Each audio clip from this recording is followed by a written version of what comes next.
Bom dia, meus amigos. Que alegria revê-los novamente, estarmos aqui para dar continuidade ao nosso estudo, ensejando a vocês muita saúde, muita paz, muita harmonia, não é? Muita coragem para continuarmos a enfrentar esse mundo de tantas controvérsias, né? Mas é nelas que nós vamos nos depurando, nos aperfeiçoando, buscando um caminho mais equilibrado no nosso dia a dia. Hoje, então, nós vamos conversar um pouco sobre a lição número 68 do nosso livro Caminho, Verdade e Vida, onde Emmanuel vai dar o título de Além Túmulo. E a abordagem que ele vai fazer, a sua interpretação, refere-se à primeira carta aos Coríntios, capítulo 15, versículo 13, onde nos diz assim: E, se não há ressurreição de mortos, também o Cristo não ressuscitou. Esse episódio, ele é toda a narrativa dele do capítulo 1, do capítulo 15, versículo 1 ao versículo 58, a abordagem que Paulo faz é da ressurreição dos mortos. Mas nós vamos fazer essa leitura, né? Atentos à interpretação e à linha de raciocínio que Emmanuel vai fazer. Há uma série de interpretações que podem ser feitas diante do quadro que Paulo nos apresenta, né? A ressurreição dos mortos, não é? Então é interessante nós abordarmos isso. Eu vou ler do versículo 13 ao 19, e aí a gente vai fazer a contextualização como sempre, não é? Então nos diz assim Paulo na sua carta: se não há ressurreição dos mortos, tampouco Cristo ressuscitou. E se Cristo não ressuscitou, é vã a nossa proclamação, é vã a nossa fé. E nós passamos por falsas testemunhas de Deus, pois testemunhamos contra Deus, dizendo que ressuscitou a Cristo, sendo que não o ressuscitou, já que os mortos não ressuscitam. Pois se os mortos não ressuscitam, tampouco Cristo ressuscitou. E se Cristo não ressuscitou, vossa fé é ilusória, ainda viveis em vossos pecados.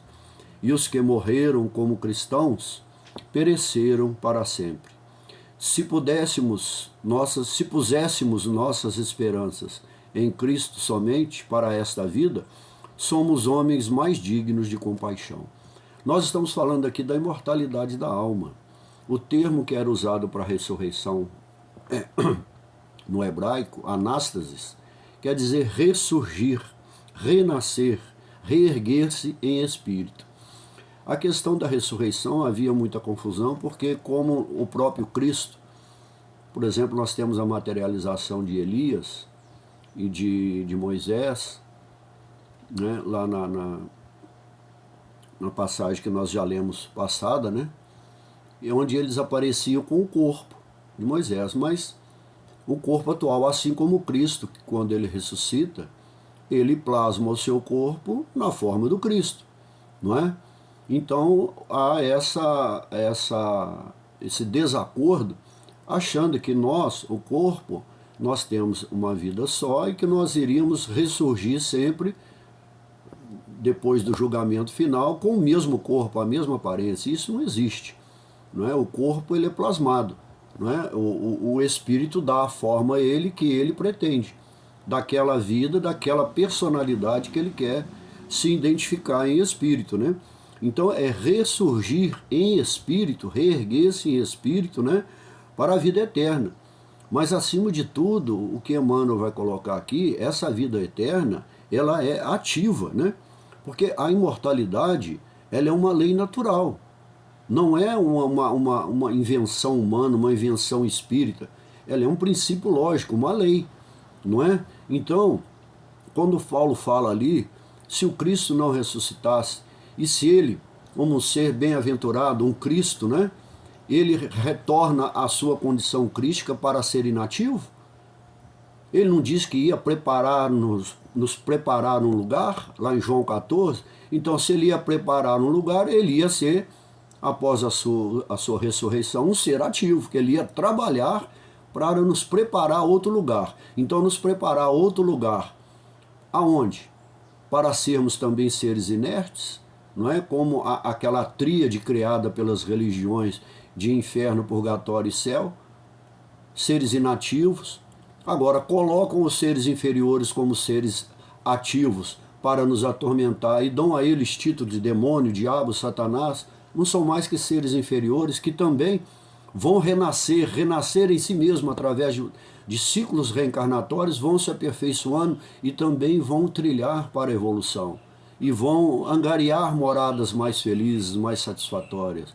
Então não há condenação. Agora, são homens aqui em suas decisões, em seus concílios, em suas reuniões, em seus dogmas, que alegam não existir esses mundos e essas moradas, mas nos colocam nesses mundos. Colocam os seus, aqueles que confessam as suas mesmas religiões ou doutrinas, em lugares felizes e adequados, os opositores ou aqueles que não pensam, que não têm a mesma crença, em lugares infernais ou em um purgatório inerte, onde que ninguém sabe o que está fazendo ali, para onde vai e de onde veio, não é? E se nós somos seres inteligentes da criação, nós somos plenamente ativos, aqui ou no plano espiritual, porque somos seres imortais e eternos, não é? Se nós vamos galgar a evolução, nós temos que estar num círculo de atividade constante entre planos. Não há inatividade na evolução, não é? Então, nós temos os espíritos que se materializam, aquela personalidade que ele se identifica, que ele quer se mostrar para que seja reconhecido, é o corpo perispiritual plasmado naquela forma, ok? Esse é o entendimento espírita, e as leituras que nós fazemos estarão sempre estruturadas nos ensinos espíritas, alicerçados pelo ensino do Cristo. Não fugimos disso, não é? Então, começa Emmanuel a fazer a sua análise. Teólogos eminentes, olha, tentando harmonizar interesses temporais e espirituais, obscureceram o problema da morte, não é? Impondo sombrias perspectivas à simples solução que lhe é própria. São soluções que ele apontam. Apontam facilidades para A, dificuldades para B, para C, para E, não é? Circunscrevem os seus e as suas decisões a si mesmos, né? Negam um plano de vida espiritual ativo, mas colocam as pessoas lá, mas aqueles que eles escolhem. Quer dizer, a morte já gera um temor. Todos nós, não é? Como diz, eu não temo a morte, mas também não tenho pressa de ir embora, não é? Porque aqui eu tenho uma possibilidade de ainda, num processo de transformação e mudança, me tornar um ser melhor, porque aqui eu estou num plano onde eu tenho contradições daqueles preceitos ou daqueles apegos, daquelas paixões, da materialidade, que eu preciso me despojar disso, para que eu possa alçar moradas mais felizes. Então é aqui que eu tenho que aproveitar essa oportunidade, né? Então, são aqueles que negam a evolução, não é? Ou seja, a morte, ela personifica em si o quê? A lei da renovação. É apenas nós desembarcamos aqui, depois embarcamos de volta e voltamos ao plano espiritual, reencarnamos, e assim nós vamos sucessivamente embarcando e desembarcando em estações distintas, em mundos distintos, aqueles que forem decididos pelo Pai, pelo Cristo e pela espiritualidade que coordena esse ciclo evolutivo dos seres que ainda são inferiores, não é? Então ela sintetiza em si a renovação. Então o império da morte que nós chamamos, nós faremos várias abordagens aqui, nós abordamos o livro dos Espíritos, o Céu e o Inferno, Pensamento e Vida, e outras obras psicografadas por Emmanuel, por Chico Xavier, né, pelo Espírito de Emmanuel. Então, como diz Emmanuel no livro Roteiro, o império da morte ele será extinguido, né, com o não mais desviar-se do objetivo.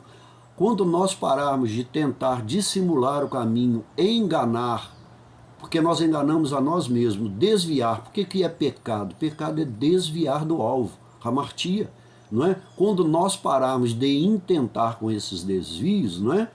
Então, o império da morte, quando Paulo fala da segunda morte, é aquele da estagnação. Essa é a verdadeira morte. Então, esse o império da morte que nos causa temor, nos causa dúvida, incertezas para onde vamos, isso vai cessar, não é? Ou seja, entre os dois planos. Porque há seres desencarnados há séculos que ainda, de tamanho apego ao mundo material, à questão da materialidade, que ainda nem sequer tomaram consciência e se negam a aceitar a desencarnação. E eles estão em situações que dizem infernais, mas essa situação é um estado de consciência. Porque permanecemos e estamos revoltados porque queremos continuar naquele padrão de vida que nós tínhamos, não é? Ou seja, a Terra, nós temos que entender, né? E ela não é o único santuário consagrado à vida. Na casa de meu pai há muitas moradas, de vibrações, de estágios, de condições evolutivas das mais distintas. Nós temos as 5, né, as 3 categorias dos mundos que nós vamos seguindo. Não é? Os mundos primitivos, os mundos de provas e expiações, não é? Os mundos regenerador, são 5, não é? Nós temos também as 3 ordens e as 10 classes, que são um parâmetro para nós entendermos simbolicamente o que significa isso. Os mundos ditosos e os mundos felizes, né? Os mundos celestes, não é? Então, não é a única que é consagrado à vida, não é? Há outros planos, né? À espera de quê? De nossas atividades, sejam elas inferiores, medianas ou superiores, ou dos espíritos puros. Todas elas são consagradas a uma vida ativa circunstancial, para que o processo de aprendizado, de trabalho, de conduta e de prática seja o nosso caminho, não é? A nossa pedagogia de Deus para a nossa evolução, não é? Então, segue Emmanuel. Muitos deles situaram, ou seja, ou são os homens daqui que nos situam lá e negam a vida lá. Então há uma incompatibilidade muito grande, né, nessas colocações. Deles situaram as almas em determinadas zonas de punição, né? Ou de expurgo, como se fossem absolutos senhores dos elementos indispensáveis à análise definitiva. Sabem mais do que Deus, porque eles determinam inclusive a pena em supostas prisões espirituais, sem estarem capacitados para isso, e se eles nem verificam, será que realmente estão lá? Não, é por uma questão imaginária, não é? De conjecturas, nos colocam de forma concreta em prisões espirituais e negam a vida ativa espiritual, não é? Senhores dos elementos indispensáveis à análise definitiva. Declaram outros que no instante da grande transição submerge-se o homem num sono, indefinível, até o dia derradeiro consagrado ao juízo final. E quando isso acontecerá? Jesus diz que não cabe a nós, só o Pai sabe, né? Mas ficam criando seus sistemas teológicos intelectualizados, não é? Para sempre se adequarem às suas confissões e decidem o nosso presente e o nosso futuro, aquilo que nós estamos condicionados, não é? Então, se nós não formos seres ativos, o que significa? É a perda da nossa individualidade, da nossa personalidade, é a perda do eu, não é? Ele se descaracterizou, ele se desmaterializou e deixou de existir, porque era um ser inerte no universo cinético, onde o movimento do universo, o expansionismo do universo, tudo no universo é constante, e para eles o único ser que não é constante em atividade é o ser inteligente da criação. Isso é totalmente incompatível, né? Ou seja, a dos inferiores, elas são também ativas, todas são ativas, porque eles têm que estar em atividade, ainda fazendo escolhas erradas, atividades que não são compatíveis com o bem, mas eles vão se transformar, eles vão mudar. Agora, o que seria de nós, né? O que seria de nós é uma grande pergunta, né? Sem a sobrevivência ativa do Cristo. Porque quando ele colocou todas aquelas coisas, leiam o capítulo 21 de João na sua terceira aparição, quando ele fala para Pedro as 3 vezes, Pedro, tu me amas? Não é? Apacenta minhas ovelhas. Então, se ele está pedindo para apacentar suas ovelhas, e se ele diz lá em João 14 que ele está indo preparar-nos um lugar, e que na casa do meu pai há muitas moradas. Quer dizer, se ele não fosse ativo, como que nós iríamos esperar ou ter a possibilidade ou a esperança de sermos alçados a mundos melhores? Iríamos nos esforçar ao máximo para ter uma conduta adequada, ética, moral, de relações humanas, de amor ao próximo, para quê? Não é? É isso que Paulo está dizendo, não é? Então, as religiões é que criam, ou essas doutrinas, esse sistema de punição. Agora, o que Kardec deixa bem claro no livro Céu e Inferno, por exemplo, né? Ou seja, é que todo delito ele vai exigir, e isso é a lei de ação e reação, de causa e efeito, ele vai exigir o quê? Reparação, resgate. Teremos que reparar para com o outro, para com a vida, para com a lei, os danos que nós causamos ao outro, à humanidade ou a quem quer que seja, nós temos que reparar. E toda ação no bem, toda mudança, todo pensamento, na justiça e na misericórdia divina, nós já estamos reparando. Nós já estamos redimindo, dirimindo, né, os nossos débitos, que são muitos, não é? Então, quando fala na transição, né, como admitir um estado de letargia, né, de inércia, né, de espiritual dos bem-aventurados na vida perpétua, né? Ou seja, a perpetuidade da vida destes é ativa. Porque como que nós iríamos ser auxiliados? Não existe os nossos espíritos superiores, aqueles que são classificados, aqueles grandes espíritos que foram exemplos de amor na Terra, que são classificados como santos, como espíritos superiores, que nós os admiramos, que nós oramos, rogamos a eles ajuda, a nossa mãe espiritual e tantos outros santos que nós, não é? Pela via da mente, não é adoração, não é nada disso. Nós elevamos o pensamento a eles, é a energia, a força espiritual que esses seres têm, nós oramos e eles nos ajudam.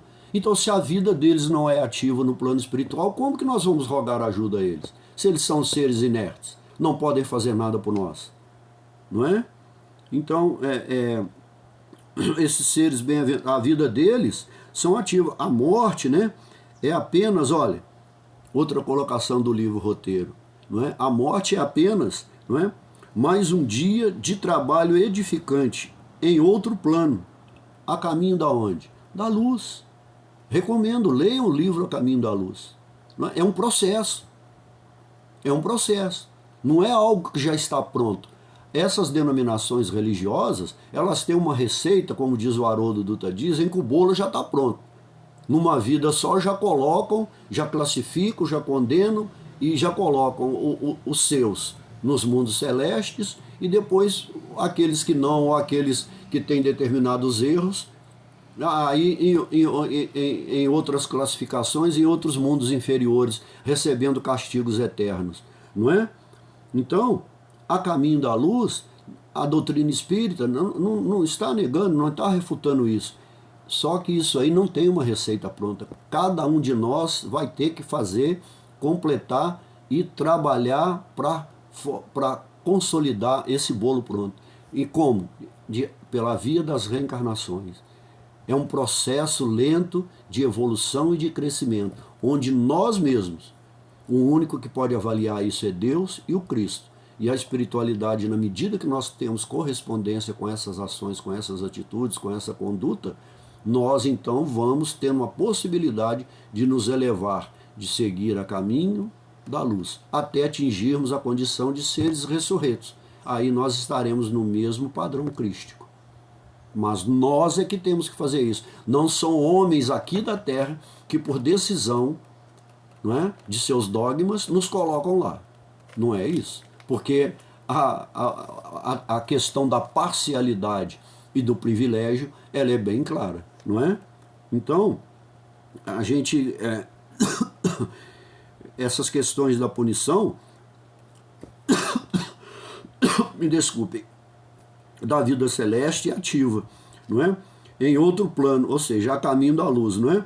Então, prossegue Emmanuel, olha o que ele vai dizer. Hoje, no entanto, reconhece a inteligência humana que a lógica evolveu, ou seja, a lógica evoluiu, cresceu, não é? O princípio da lógica, com todas as possibilidades de observação e raciocínio. Ou seja, a duração da pena ela está sujeita a quê? Não é? Ao esforço, né, que o espírito faz para se transformar. Por isso a metanoia, a transformação, e não só o mero arrependimento. Arrepender-se é como o filho pródigo, cair em si. Ele caiu em si, ele se arrependeu, olhou de frente e viu a ele mesmo. Não é como se olhasse no espelho e viu a ele mesmo. Então ele resolveu fazer a transformação, a metanoia, não é? Então a duração está condicionada a isso, não a duração da pena daquele que me determinou aqui na Terra. E eu estou numa prisão num mundo incorpóreo, invisível. Alguém daqui do mundo corpóreo me colocou numa prisão incorpórea, invisível. Então como vigiar se eu estou nessa prisão? Como saber se eu estou nessa prisão?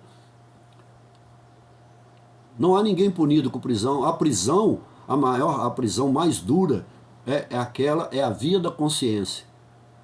A consciência que, ao se deparar consigo mesmo, sabemos o mal, os malefícios que nós causamos ao outro e a nós mesmos, não é?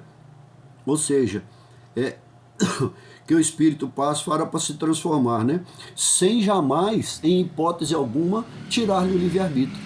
Porque a decisão de transformar é individual. É uma decisão que cada um tem que tomar. Ou seja, abreviar esse sofrimento, a abreviação dele, não é? Ela exige o quê? Exige muito trabalho espiritual.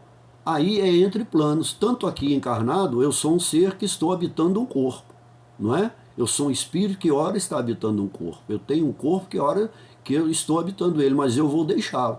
Mas nos dois planos, ativamente como eu sou aqui, se eu quero aliviar essa condição de sofrimento, principalmente no espírito, na mente, no corpo espiritual, eu tenho que iniciar esse trabalho e ele tem que ser ininterrupto, não é? Então segue Emmanuel. Ressurreição, olha, é vida infinita. Vida, e trabalho, júbilo e criação na eternidade, não é? O que o Jesus diz lá em João 5,17? O meu Pai trabalha até hoje e eu também trabalho. Então, se Deus é ativo, o Cristo é ativo, como que o Cristo, um ser bem-aventurado, não está em atividade? E como aqueles que ele veio, que ele governa, que ele conduz, que ele dirige, que ele é o pastor, para nos guiarmos no caminho da verdade e da vida, que ele disse, inclusive, que nos enviaria o valedor, não é? Para nos orientar e esclarecer esse caminho, com seres inativos. Não é? Há uma incongruência, há uma inconsistência nesses argumentos que eles não, por si mesmos, eles caem, né? Então, crer em Deus, vejam bem essa questão, crer em Deus e que Deus é amor, sem admitir a vida futura, é um enorme contrassenso. É de um padrão de incompatibilidade imenso. Não há lógica, as premissas não são conclusivas quando nós analisamos limitados somente a essa vida que nós estamos vivendo e uma vida inativa de punição eterna, não é? Sem a reforma, sem a possibilidade da mudança, de uma reconstrução. Por isso anástasis é se reconstruir, se reerguer para se reconstruir, não é? Então, eu gosto muito de uma frase do Einstein, né? Eu lembrei dessa frase, até anotei aqui, que ele diz, olha, eu não me preocupo com o futuro. Olha, foi o Einstein que disse, né? Com o futuro, porque sei que vou viver lá. Eu sei, diante de tudo que ele viu no universo, da sua teoria que ele criou, tudo que ele viu da expansão e da grandeza, da sublimidade do universo e das possibilidades de vida, não é? Ele tinha certeza, não é? Que não era o fim, que ele viveria no futuro de forma ativa e não de forma inerte, não é? Então, como diz Kardec, né, lá no livro Céu e Inferno, ele diz que a incredulidade, né, humana é a fonte de toda desorganização social, porque gera esses N conflitos, todo mundo toda hora mudando de confissão religiosa, indo para onde alguém me salva, indo para onde alguém vai dizer, não, lá na outra religião diz que você está no inferno. Não, aqui na minha você vai estar no céu. Ou seja, homens encarnados que nem sabem para onde vão, e o que estão, mediante o que estão fazendo, já se colocaram no céu e são aqueles que detêm também a porta das condições mais felizes, né, de forma parcial para os seus. Né? Então, continua Emmanuel.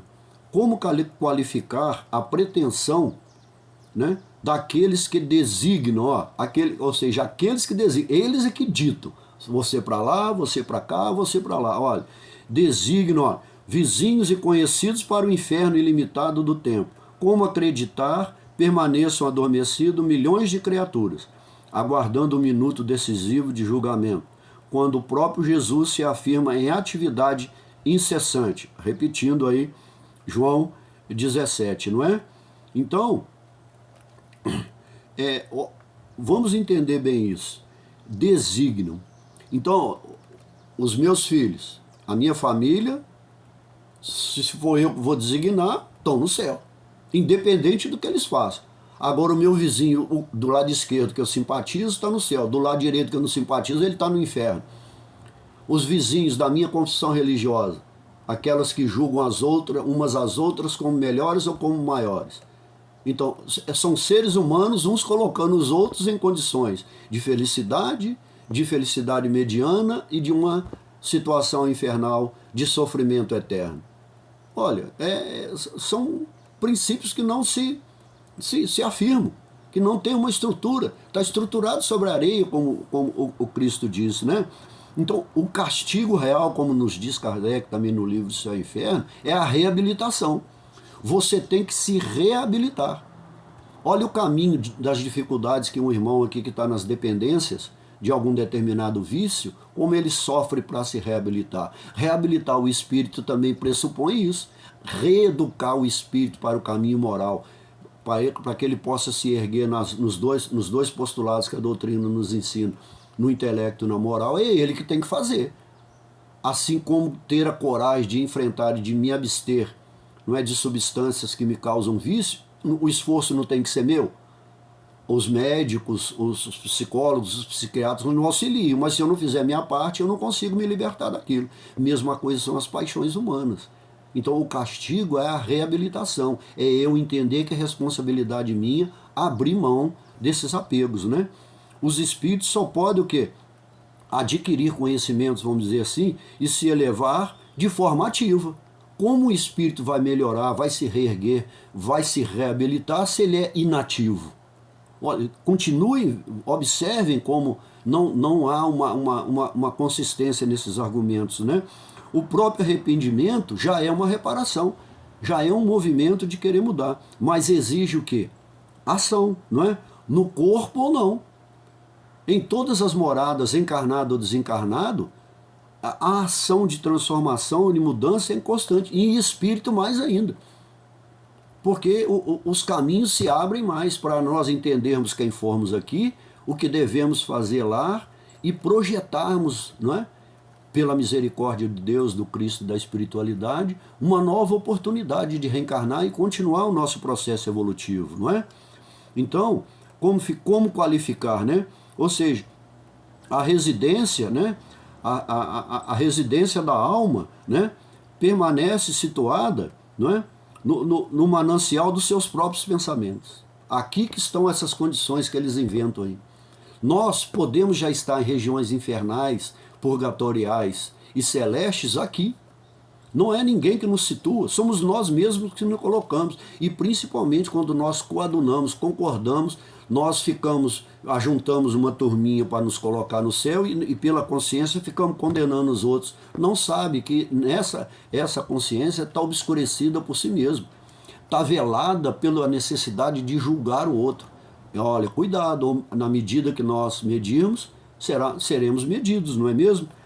Então, ela permanece, né, nos nossos pensamentos. Essa é a consciência, não é? Esse é o fogo que queima, que arde, diante da luz daquele mundo que nós deveríamos ter almejado e ter nos esforçado para conseguir, não é? Então, a tortura moral, não é? A tortura moral, ela advém da onde? Do tribunal da consciência. Do tribunal da consciência. Ela está aqui, não está em outro lugar, né? O espírito sofre, né? Todo o mal que o espírito sofre, né? Resulta, olha o que Kardec escreve também lá no Livro dos Espíritos, resulta, né? Do bem que deixou de praticar. Porque nós, quando desencarnarmos, pela via da consciência, nós vamos nos sentir muito, poxa vida, eu poderia ter praticado, eu tinha condições de praticar, de fazer aquele bem, e eu não fiz, não é? Eu não pratiquei, eu deixei de fazer. Esse é o grande arrependimento, né? Se Jesus afirma, né, em atividade incessante, como nós falamos, nós temos lá também o exemplo de João, quando ele diz que iria nos preparar no lugar. Então, novamente repito, atividade, preparar, trabalhar para nos dar condições de alçar, né, um crescimento e pleitear moradas mais felizes, não é? Então, a mente, como coloca o livro Pensamento e Vida, a mente é o quê? É o espelho da vida em toda parte. Porque olha o que diz Emmanuel, os argumentos teológicos são respeitáveis, ninguém está desrespeitando ninguém não, é um direito, né? No entanto, não deveremos desprezar a simplicidade da lógica humana. Então, morrer, né, significa o que nesse entendimento, na colocação do livro Pensamento e Vida, significa, olha, penetrar mais profundamente no mundo de nós mesmos. Porque quando nós fazemos isso e temos essa coragem e mergulhamos em nós mesmos, não é? Aí é que vem o grande sofrimento. Mas é um sofrimento que a própria consciência, o intelecto humano, não é? Vê as possibilidades de reparar, de se refazer, de se reerguer. Nós vamos ler aqui o capítulo 29 do livro Pensamento e Vida, apenas um trecho, é um parágrafo um pouco longo, mas prestem atenção na leitura, e esse capítulo 29, o título é Morte. Então nos diz Emmanuel, pela psicografia de Francisco Cândido Xavier, segundo o mesmo princípio, a morte nos confere a certidão das experiências repetidas, a que nos adaptamos, de vez que cada espírito, mais ou menos, se transforma naquilo que imagina. É deste modo que ela, a morte, extrai a soma de nosso conteúdo mental, compelindo-nos a viver transitoriamente dentro dele. Se nós formos inertes, nós vamos ficar sempre nele. Agora, a transitoriedade depende dos nossos esforços, não é? Se esse conteúdo é o bem, teremos a nossa parcela de céu, correspondente ao melhor da construção que efetuamos em nós mesmos. E se esse conteúdo é o mal, olha, não é? Estaremos necessariamente, olha, detidos, não é? Na parcela de inferno que corresponda aos males de nossa autoria. Então, somos nós mesmos que entramos nas prisões, mas entramos com a chave para abrir e sair no momento que nós decidirmos nos transformar, não é? Até que se extinga o inferno de purgação merecida pela depuração, criado por nós mesmos, na intimidade da consciência, em nós mesmos.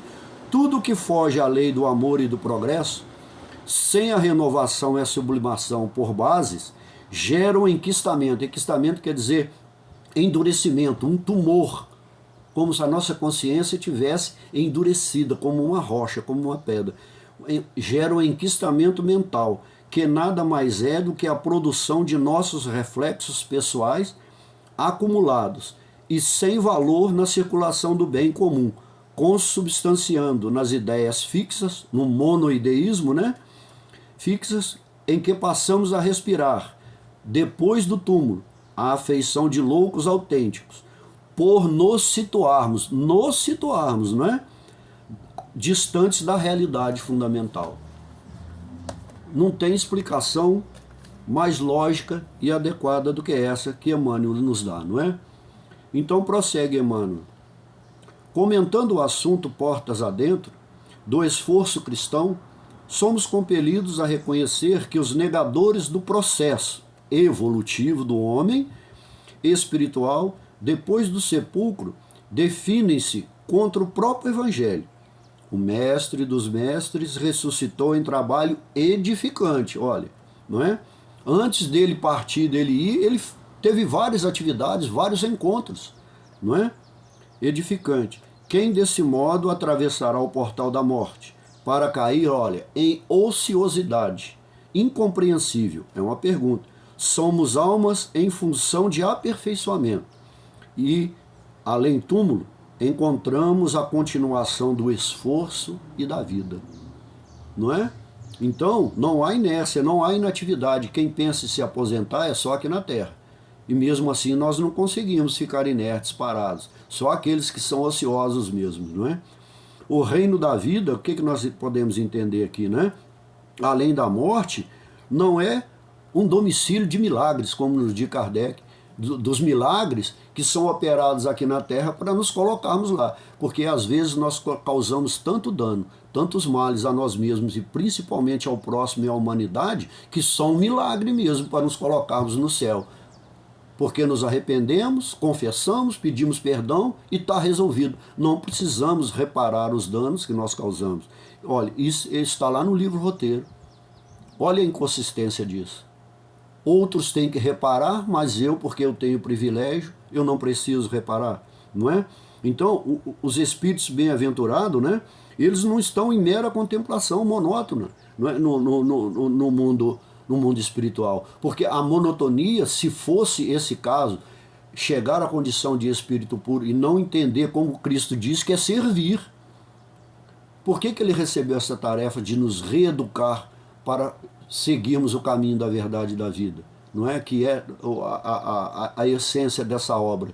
Não é? Então seria, se eles fossem seres monótonos, inativos e não olhassem para nós, isso seria a exacerbação do egoísmo. E um ser, para atingir a condição de bem-aventurado, ele tem que se despojar do orgulho e do egoísmo, que são as grandes chagas da humanidade, como nos diz Kardec. Então, esse processo, né? Quais seriam, então quais são as aflições desses seres bem-aventurados, dos espíritos superiores, não é? Se referem à nossa falta de coragem moral. Eles, a sua misericórdia, os seus sentimentos, a sua compaixão por nós, que analogicamente falando seria a aflição, porque eles nos desejam tanto bem, eles tanto nos amam, mas seria essa tristeza de ver a nossa falta de coragem moral, de uma decisão firme de querermos, né, nos transformar, queremos mudar, não é? Como eu já comentei lá, leiam o capítulo 21 do Evangelho de João, não é? Ou seja, tudo que foge à lei do amor e do progresso, né, sem a renovação e a sublimação, tendo por base, é o que vai gerar o quê? Aquela palavra que nós lemos ali no Pensamento e Vida, o enquistamento, o endurecimento. O que o Cristo diz? Corações endurecidos, pranto e ranger de dentes. O que é o coração? É o diluir tudo isso que está petrificado como mal, como dependência, como ódio, como rancor. Eu diluir tudo isso e então começar a me reerguer, tomando um outro caminho, tomando a direção sem querer tomar atalho. Esse é o processo de sorreerguimento, de reerguimento do espírito, né? Então, somos almas, como diz aqui, né? Somos almas em função de aperfeiçoamento, ou seja, somos almas aguardando, né, a evolução de todos os princípios em nós e a humanidade toda, né? Respeitando o quê? As decisões, né, de todas o quê? As consciências. Quando todas as consciências tomarem, né, a própria consciência de suas ações e das necessidades que nós temos que fazer para mudarmos, né, para nos transformarmos, né, a continuação do esforço e da vida. Ou seja, no livro Roteiro, nós temos lá também essa frase aqui que eu achei incrível. O que nós temos que fazer para esse processo de renovação e sorgimento? O Evangelho é o Cristo, não é? Agora, os ensinos que eles nos trouxeram, que foram relatados pelos evangelistas, Olha o que diz, é preciso reter o evangelho na própria existência.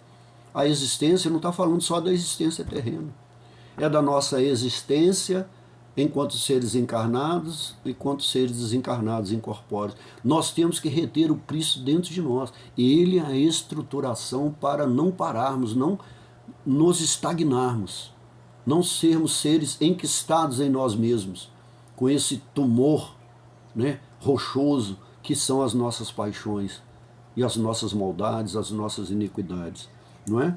Então, para nós encerrarmos, eu trouxe mais duas questões para nós refletirmos, como sempre eu trago, também lá do livro Céu e Inferno e do livro Roteiro. A felicidade espiritual consiste na união fraternal, olha, união fraternal é a irmanização de todos nós, não é?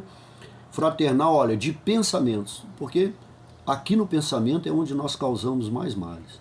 Nós não efetuamos, às vezes, de forma concreta, os males que nós ensejamos para o outro, porque nós temos medos de sermos punidos pela lei. Então, a lei terrena não vamos, porque eles não sabem, mas na justiça divina, todo mal que nós desejamos, nós não vibramos com Deus, nós nos afastamos dessa vibração. Vamos ter que responder e mudar, não é? A conectividade, a sintonia dos nossos pensamentos, não é? Pois tudo é amor na natureza.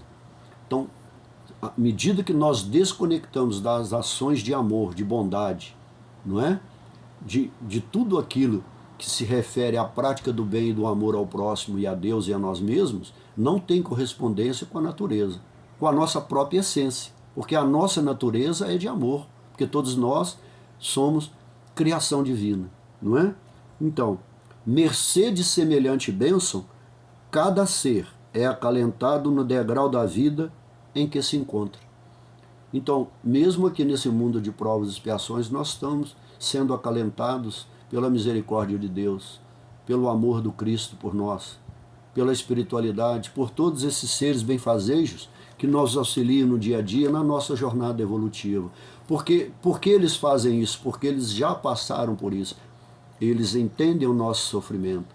E muitos desses que exerciam funções na Terra, que coadunavam com esse pensamento de condenação, já mudaram. E hoje eles entendem que o papel deles é nos ajudar a ter esse entendimento, a nos esclarecermos para não ficarmos presos àqueles que nos condenam. Porque se o Pai não condena, o Pai reeduca, quem é o homem para nos condenar e nos aprisionar e nos colocar numa situação de inércia, de estagnação espiritual? Muito obrigado, meus amigos. Tenham um ótimo final de dia, uma ótima quarta-feira, com as bênçãos de Deus. Tenham um ótimo feriado que está chegando aí. Estejam com Deus, toda a família. Tudo de bom para vocês. Até a próxima, meus amigos.